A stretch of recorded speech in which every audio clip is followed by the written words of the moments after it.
Now, TikTok has gone offline in the US hours before a new law banning the platform was due to come into effect. Its 170 million US users are waking to a message from the app apologising, but also saying, please stay tuned, as we're fortunate that President Trump has indicated that he will work with us on a solution. Let's speak to Emily Taylor, Chief Executive of Oxford Information Labs, a cyber intelligence company which monitors global cybersecurity issues. Morning to you, Emily. Good morning. So it's interesting, isn't it? We were told yesterday that TikTok was going to go dark, and some people were suggesting that maybe you'd still be able to go on it, but nothing new would refresh. But this is a total shutdown of it, effectively, in the US. It does look like that. It looks like it's been done at the server side by TikTok itself, really making a very strong marking a very strong moment, really, in American history. It's sort of a bit like the world's gone upside down. You've got a Chinese company positioning as the protector of unbridled creativity, and the Americans' highest court rejecting a free speech argument in favour of national security concerns. And Trump, incoming President Trump, who started the whole TikTok route back in 2020, now positioned as potentially TikTok's saviour. And it is fascinating, isn't it? Because the US stance has been that TikTok is essentially a threat to national security because of the Chinese ownership. Do we know, really, how much do we know about TikTok and what information it stores and sort of, you know, the way it can potentially cause damage to the US or indeed here in the UK? What we know is that TikTok works in the way that every other free-to-use social media company works. It collects masses of data about its users. The algorithm that keeps you scrolling for hours on videos that really suit your tastes works because it knows you. And but in this way, TikTok is no different from every other social media platform. The difference is that it's owned by a Chinese company, and under Chinese law, the company can be compelled by the government in China to hand over data. Now, ByteDance has said it's never done this and wouldn't do it if it's asked, but that is really the basis of the argument. And despite TikTok being around since 2018 and being so widely used by 170 million US people, we haven't really had a moment of revelation of a huge security issue.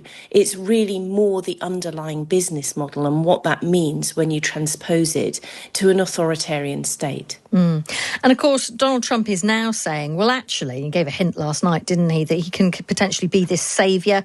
He says it's most likely he will give TikTok a 90-day reprieve. I mean, what does that mean in practical terms? I think it means a scramble to make a deal to either sell ByteDance or to come to some other solution.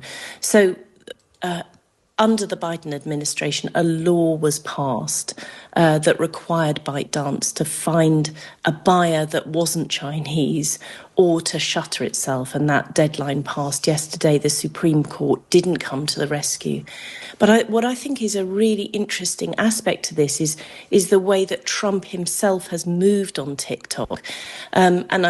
There could be many reasons for it. He had a very successful campaign on TikTok. I think the influence of his son Barron has meant that he's really been able to engage with youthful voters through this platform and others, and really been exposed to its sort of unique fun side. And it's a really extraordinary about turn for him, because he was the person who really highlighted TikTok as a national security issue back in 2020, precisely because of its Chinese ownership.